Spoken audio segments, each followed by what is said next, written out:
बहरिया सब लड़ावल चाहेला नजरिया सभे छुअल चाहे इनकर गोर गाल रे गोर गाल रे अरे की गोर गाल रे। एक बात है, सबसे ज्यादा मजा ही कैमरा वाला सबको मिलता है, आप लोग को नहीं मिलता होगा जी। मतलब आप लोग में वो चीज नहीं है, क्या बोलते हैं, दिल नहीं है। फील सबके अंदर वही होता है, दिल और फील सबके अंदर वही होता है। मतलब आप लोग नजदीक से जो मैडम सबका जो दर्शन करते हैं, बहुत मजा आप लोग लेते होंगे। सबके चेहरा पे लाइट है, देखिए जितना कैमरा मैंने सबके चेहरा खिल रहा है। और बेचारा लड़कन सब देखिए तो पीछे है, सुखा गया है, यहाँ रहता कुछ एनर्जी प्रदान होता, देह खिलता, मन खिलता, कल से काम धंधा में मन लगता। कैमरा वाला डॉलर उठाता है इसीलिए चमक। हाँ ये लोग कहीं भी आगे रहते हैं। कि जब निकले घर से बहरिया सब लड़ावल चाहेला नजरिया सभे छुअल चाहे इनकर गोर गाल रे अरे की गोर गाल रे अरे की गोर गाल रे। बात बुझाता ना बुझाता। अरे गोरी तोरी चुनरी लाल लाल रे गोरी तोरी चुनरी लाल लाल रे पचल लुका गोरी तोरी चुनरी लाल लाल रे अरे पचल लुका मार जा रे गोरी तोरी चुनरी लाल लाल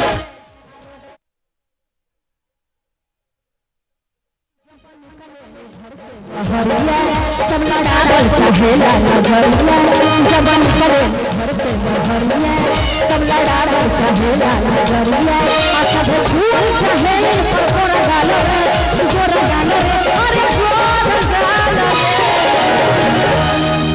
अरे गोरी तोरी चुनरी लाल लाल रे गोरी तोरी चुनरी लाल लाल रे चलो मुहम्मद गोरी तोरी चुनरी लाल लाल रे चले मुहम्मद दिल भर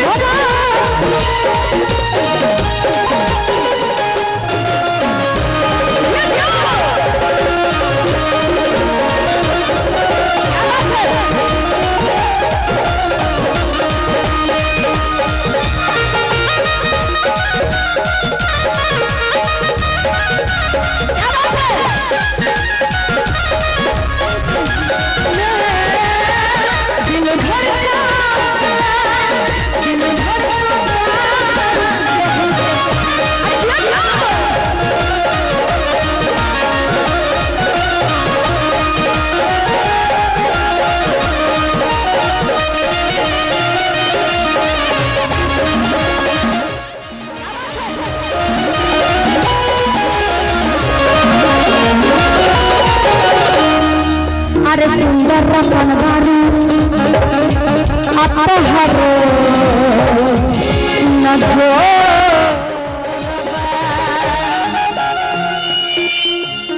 कहे छोड़ा सब माल तब छोड़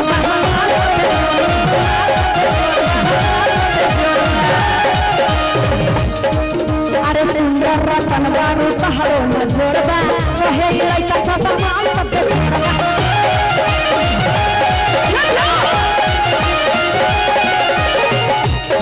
अल्लाह के पढ़ाई में हो जाए ऊंच खाला रे।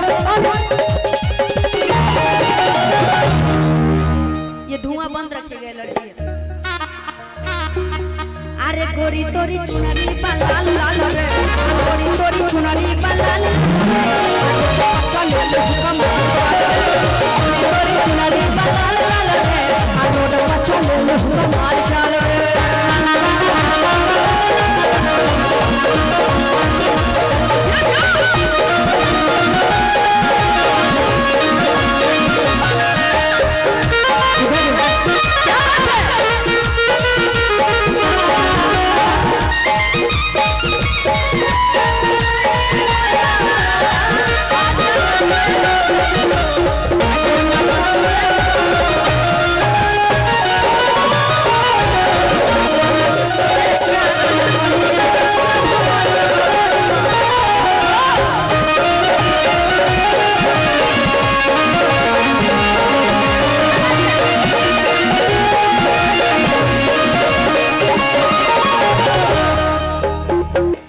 लड़की बड़ी मतलब कम एज की लग रही है ना, बड़ी छोटी लग रही है। कितना उम्र हुआ है, कितना उम्र हुआ है? 15 साल की। वाह, बहुत अच्छा डांस कर रही है बाबू। खाली देखने में बच्ची है। हाँ, मेरा कोई मजबूरी नहीं, हम शौक से तभी अब ये बात पूछे कहाँ है? आपके पास कला है तो अच्छी बात है। ये कौन पीछे से बोल रहे हैं कि देखने में बच्ची है? बाप रे वाह, डायलॉग भी मारने वाला बड़ी यहाँ पर है जी। देखने में बच्ची है, पता नहीं कलयुग में बच्ची है कि नहीं बच्ची है। रुपेश भैया ऐसा बात मत बोल। ऐसा बात नहीं है, लड़की सब खुदे खाली लड़का पटाता है, लड़का खुदे नहीं पटता है का जी? खाली पढ़ता ना, एगो वायरल होता खाली छौड़ी पटाता है। अरे छौड़ी पढ़ता।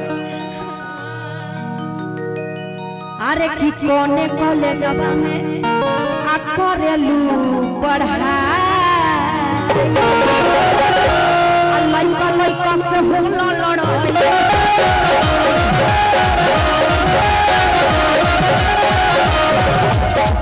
अरे कोने कॉलेजवा में करेलू पढ़ाई, लइका लइका से होला लड़ाई।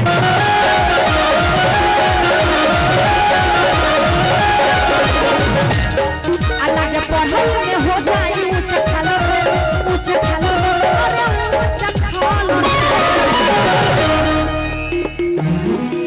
हाय जवान को चिल्लाने सा माल रे,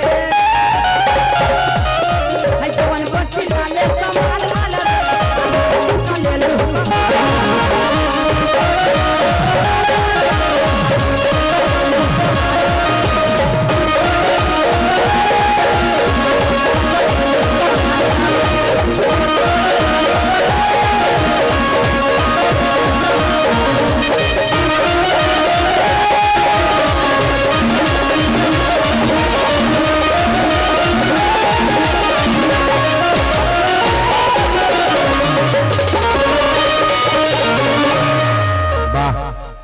अरे की है, अरे स्टाइल उनके टॉप लगे। देखिए खूबसूरती के मामले में जो है ना, बहुत दिन से सुनते आ रहे गाना में गोरी जवान लगता और गोरी ब्यूटीफुल लगता, लड़का तो बड़ी कम बनता। मतलब लड़का खूबसूरत नहीं होता, मर्द जाए। बताइए खूबसूरती का देखिए यहीं पे उदाहरण है। बाप रे वाह, एक से एक खूबसूरत। देखिए तो ये कैमरा वाले सभी तो सब मतलब खूबसूरत है। अंतरा जी एक गाने की फरमाइश है, राजा ब्लैक तोहर दाढ़ी हो। वाह, तो वही तो हम बोल रहे थे कि लड़का का खूबसूरती देखते हुए ये गाना हम गाए हैं। राजा ब्लैक तोहर दाढ़ी हो, अच्छा करेजवा के कारी हो। बहुत सारी लड़कियां महिलाएं जो होती है, पुरुष को सुंदर पुरुष को देख करके उनके मन का जो फीलिंग है ना, ऐसा आता है। बाप रे बाप, बड़ी बड़ी स्मार्ट है मर्दाना जी, बहुत अच्छा लड़का है, कितना सुंदर है। किसका पति है जी? जिसका भी पति होगा बहुत भाग्यशाली होगी। लड़कन में भी बहुत सारे खूबसूरत है। देखिए सब तो यहाँ खूबसूरत नजर आ रहा है। वाह, आ रहे हैं राजा ब्लैक तोहर दाढ़ी हो।